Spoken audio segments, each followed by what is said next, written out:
तो कैसे हैं आप सभी लोग। स्वागत है हमारी एक और नई वीडियो में। तो आज की इस वीडियो में हम बात करने वाले हैं रियल लाइफ सक्सेस स्टोरी के बारे में। जी हाँ दोस्तों, एक लड़का था जो एक यूपी के छोटे से कस्बे से आया था। उसका ना कोई बहुत बड़ा बैकग्राउंड था और ना ही उसका दोस्तों कोई गॉडफादर था। लेकिन आज वही लड़का एक डिजिटल पत्रकारिता का एक बहुत बड़ा नाम बन चुका है और वह नाम आप सब लोग जानते भी हैं। वो नाम है दोस्तों सौरभ द्विवेदी। जी हाँ, आज हम बात करेंगे सौरभ सर की जीवन शैली के ऊपर, कैसे उन्होंने अपनी लाइफ में सफलता हासिल करी, कैसे दोस्तों वो इस मुकाम तक पहुंचे।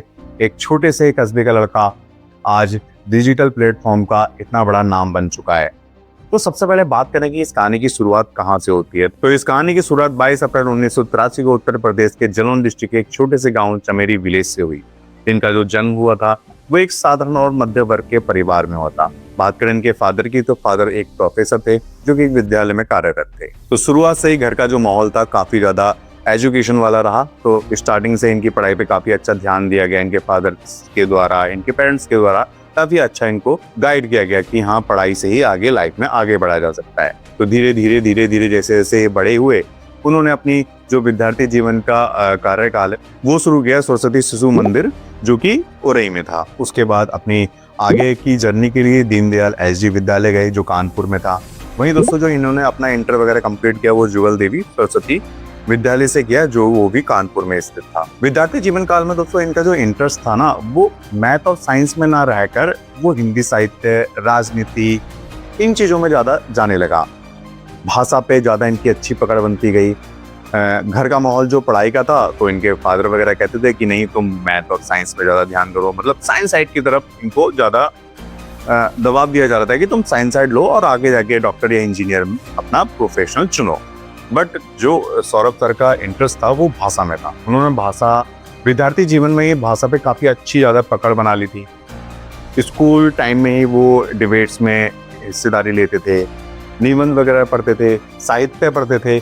तो काफ़ी इन्होंने अपने आप को वहीं पे फिल्टर करना शुरू कर दिया कि हाँ, मेरा जो इंटरेस्ट है वो मैथ और साइंस में नहीं, भाषा में है, साहित्य में है। इन चीज़ों में काफ़ी ज़्यादा उन्हें मज़ा आने लगा, जैसे कि स्टोरी टेलिंग, प्रेरणादायक कविताएं पढ़ना। तो इन चीज़ों में काफ़ी ज़्यादा इन्हें दिलचस्पी होने लगी। वहीं जैसे जैसे समय आगे बढ़ता गया, उसके बाद ये उरई आ गए अपनी ग्रेजुएशन कंप्लीट करने के लिए, जहाँ पे इन्होंने दयानंद वैदिक कॉलेज से अपनी ग्रेजुएशन वगैरह कंप्लीट कर ली। ग्रेजुएशन कंप्लीट करने के बाद इन्हें पूरी तरह से समझ में आ चुका था कि मैं किस फील्ड में जाना चाहता हूँ और किस सब्जेक्ट में मेरी ज़्यादा दिलचस्पी है। तो इसी दिलचस्पी को पूरा करने के लिए दिल्ली आ गए। वहाँ इन्होंने हिंदी लिटरेचर का JNU कॉलेज से, जवाहरलाल नेहरू यूनिवर्सिटी से इन्होंने अपना हिंदी लिटरेचर में पोस्ट ग्रेजुएशन कंप्लीट कर लिया। उसके बाद दोस्तों इन्होंने MPhil वगैरह किया। वहीं धीरे धीरे आगे बढ़ते गए, स्ट्रगल देखे इन्होंने, बहुत सारे रिजेक्शन वगैरह भी इन्हें देखने को मिले जॉब से रिलेटेड। तो JNU से हिंदी लिटरेचर कंप्लीट करने के बाद सन 2000 में इन्होंने मीडिया हाउस ज्वाइन किया जो था नवभारत टाइम्स, जिसमें इन्हें न्यू एडिटर के रूप में एक छोटी सी नौकरी मिल गई, जिसमें दोस्तों इन्होंने स्ट्रगल किया, काफ़ी ज़्यादा स्ट्रगल देखे, कम सैलरी में ज़्यादा काम करना पड़ा। बट ऐसा नहीं है, पीछे नहीं है, ये धीरे धीरे काम सीखते गए। इन्होंने देखा कि मीडिया जो बाहर से दिखता है वो बिल्कुल अलग है, लेकिन मीडिया के अंदर जो चीज़ें होती हैं वो बिल्कुल अलग है। लेकिन मन में जो क्यूरियोसिटी थी वो अलग थी कि कुछ अलग करना है, मुझे लोगों को न्यूज़ को इस तरह से प्रो कर देना है कि वो लोग न्यूज़ सुने नहीं, वो अपने आप को न्यूज़ से कनेक्ट करें, समाचारों से कनेक्ट करें। तो यही जज्बा अपने दिल में लेकर आगे बढ़ते गए। फिर उसके बाद इन्होंने नवभारत टाइम्स से अपनी जॉब छोड़ी। उसके बाद दोस्तों ये है दैनिक भास्कर में ज्वाइन हुए। कुछ टाइम वहाँ पे इन्होंने अपना स्ट्रगल किया, वहाँ पे भी काफ़ी मेहनत करने के बाद बहुत कुछ सीखा। एंड द एंड इन्होंने 2013 में इंडियन टुडे ग्रुप्स को ज्वाइन कर लिया और फिर यहीं से ये अपनी सफलता की सीढ़ी का पहला कदम बढ़ा चुके थे। जी हाँ, 2-3 साल इन्होंने यहाँ पे अच्छे से जॉब करी। उसके बाद इन्होंने 2016 में पहले डिजिटल समाचार मंच द लल्लन टॉप की स्थापना की। उन दिनों में डिजिटल हिंदी पत्रकारिता इतनी ज्यादा मजबूत नहीं थी। उनका जो इंटरव्यू स्टाइल था सीधा साफ और बेबाक था। वहाँ पे कोई फिल्टर नहीं लगा था कि हाँ आप वहाँ पे ऐड चल रहे हैं तो उसके बाद उनको कुछ बताया जा रहा है, ऐसा कुछ नहीं। डायरेक्ट आपको ग्राउंड रियलिटी देखने को मिली, लोगों के बीच जाके उन्होंने रिपोर्टिंग करी। काफ़ी ज़्यादा इनके फेमस कुछ शो भी थे, जैसे कि नेतागिरी, दुनियादारी, इंटरव्यू सीरीज जो गेस्ट इन न्यूज़ रूम में थी, वो काफ़ी ज़्यादा फेमस हुई। उसके बाद धीरे धीरे द लल्लन टॉप भारत का सबसे पॉपुलर और मशहूर हिंदी डिजिटल प्लेटफॉर्म बन गया जो न्यूज को आपको बिल्कुल सरल भाषा में प्रो कर देता था। करोड़ों व्यूज, मिलियन सब्सक्राइबर, और सौरभ द्विवेदी जी का जो करेक्टर था द लल्लन टॉप पे, वो काफी ज्यादा मशहूर होने लगा। लोग उन्हें अपना समझने लगे।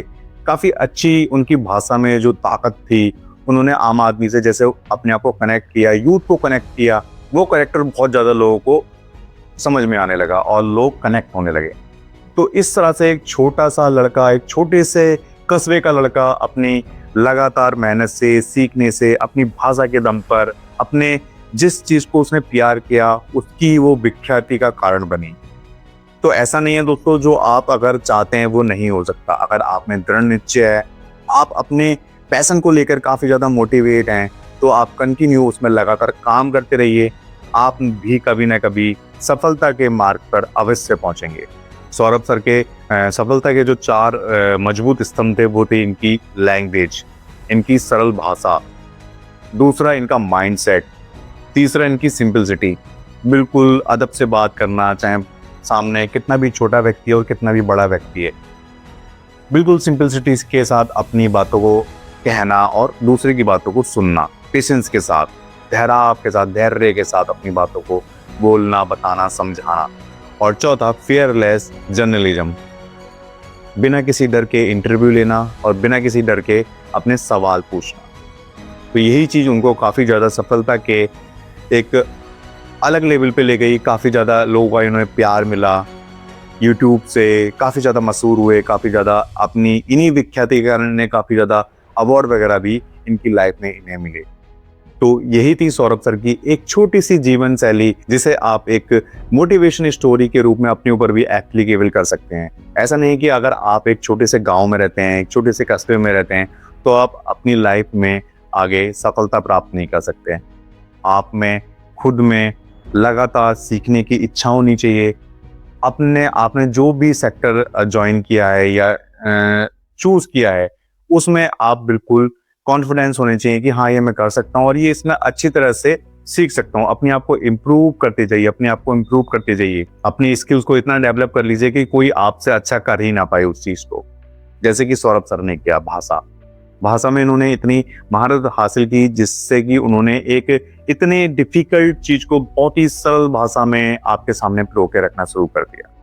तो यही इनकी सफलता की एक मिसाल बनी, जिस स्टोरी को आज हमने सुना, काफी ज्यादा मोटिवेशनल स्टोरी थी। तो आज की इस वीडियो में बस इतना ही। मिलते हैं आपसे एक और नई वीडियो में, एक और नई रियल स्टोरी के साथ। और हाँ, अगर आपके पास भी कोई रियल लाइफ स्टोरी हो, आपके पेरेंट्स की, आपके भाई बहन की, किसी की भी हो, तो आप हमें मेल कर सकते हैं या इंस्टाग्राम पे DM भी कर सकते हैं।